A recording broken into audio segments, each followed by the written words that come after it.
কাপাসিয়ায় বারিশাব ইউনিয়নে প্রভাবশালীদের বিরুদ্ধে অভিযোগ, প্রতিবন্ধী আলমগীরকে মারধর ও লাশ গুমের হুমকি। গাজীপুর কাপাসিয়া অপরাধের সন্ধান থেকে মোহাম্মদ সিরাজুল ইসলামের পাঠানো তথ্যচিত্রে দেখুন বিস্তারিত।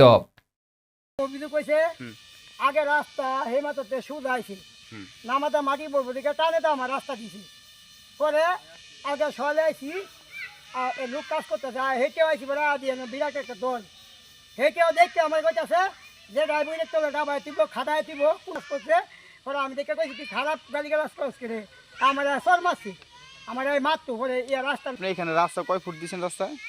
আমার আগে রাস্তা নিচে বেকুদা কাটতে এনি ফোন তো নিচে রাস্তা সুগাইরা রাস্তা ওইলিং করে ফিরে গেছে।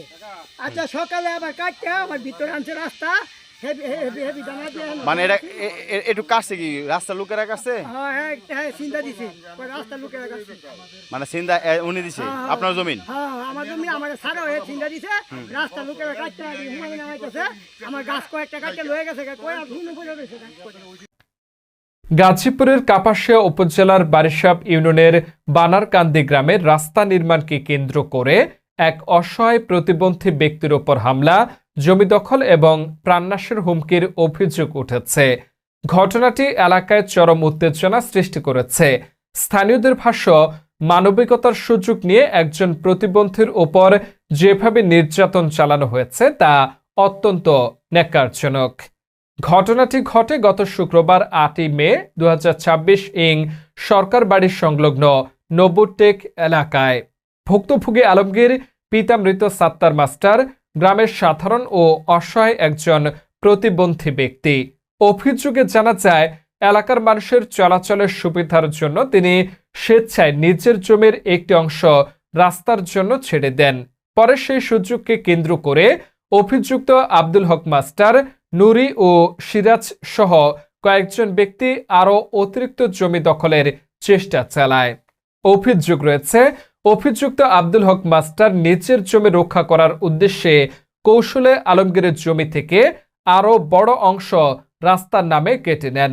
শুধু তাই নয়, আলমগীরের অনুপস্থিতিতে লোকজন নিয়ে গিয়ে জমি কেটে নেওয়া, গাছপালা কর্তন এবং জোরপূর্বক রাস্তার কাজ চালানোর অভিযোগও উঠেছে।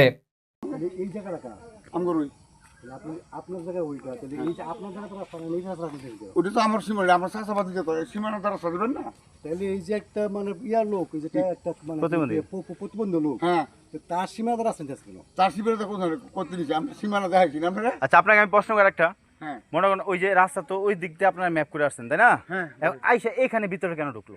এখানে কেন ভিতরে ঢুকছে নজরুল লাগে দিন তারা হেরা বুঝেছিলে ফলা করছে আর 2 ফুট জায়গা দিয়ে গেছে, আমরা 2 ফুট দিলাম না। এটা তো সমান হবে তাই না? হ্যাঁ, আপনার সমান হবে সিস্টেম। আপনার রাস্তা কিন্তু একটা শেপ থাকে। আচ্ছা, ভিতরে কেন চলে গেল প্রশ্ন আপনার কাছে? ভুক্তভোগী আলমগীর জানান, আমি এলাকার মানুষের সুবিধার জন্য আগেই জমি দিয়েছি, কিন্তু পরে আমাকে কিছু না জানিয়ে আবারও আমার জমি কেটে নেওয়া হয়। আমি প্রতিবাদ করলে আব্দুল হক মাস্টার ক্ষিপ্ত হয়ে আমাকে এলো পাতাড়ি, কিল, ঘুষি ও থাপ্পড় মারেন। আমাকে ভয় ভীতি দেখিয়ে বলেন, তোকে মেরে লাশ গুম করে ফেলব। একজন প্রতিবন্ধী মানুষ হিসেবে আমি এখন নিরাপত্তাহীনতায় ভুগছি। স্থানীয় সূত্রে আরও জানা যায়, অভিযুক্তরা নিজেদের প্রভাব ও ক্ষমতা ব্যবহার করে ঘটনাটি ধামাচাপা দেওয়ার চেষ্টা করছে বলে এলাকাবাসীর মধ্যে ক্ষোভ বিরাজ করছে। এই ঘটনার খবর পেয়ে স্থানীয় সাংবাদিকরা ঘটনাস্থল পরিদর্শন করেন এবং পরে কাপাসিয়া থানা পুলিশ ঘটনাস্থলে গিয়ে তদন্ত করে আপাতত রাস্তার কাজ বন্ধ রাখার নির্দেশ দেয়। ভুক্তভোগী আলমগীর ইতিমধ্যে কাপাসিয়া থানায় লিখিত অভিযোগ দায়ের করেছেন। তবে এখনো পর্যন্ত অভিযুক্তদের বিরুদ্ধে দৃশ্যমান কোনো আইনি ব্যবস্থা না নেওয়ায় এলাকাবাসীর মাঝে চরম অসন্তোষ দেখা দিয়েছে। এলাকার সচেতন মহলের দাবি, একজন অসহায় প্রতিবন্ধী ব্যক্তির জমি দখল, মারধর ও প্রাণনাশের হুমকির ঘটনায় দ্রুত সুষ্ঠু তদন্ত করে জড়িতদের আইনের আওতায় আনা হোক। অন্যথায় ভবিষ্যতে এ ধরনের ঘটনা আরও ভয়াবহ রূপ নিতে পারে বলে আশঙ্কা করছেন স্থানীয়রা। প্রশ্ন উঠেছে, একজন প্রতিবন্ধী মানুষ কি নিজের জমির নিরাপত্তাও পাবেন না? ক্ষমতার কাছে কি অসহায় মানুষের অধিকার বারবারই হার মানবে?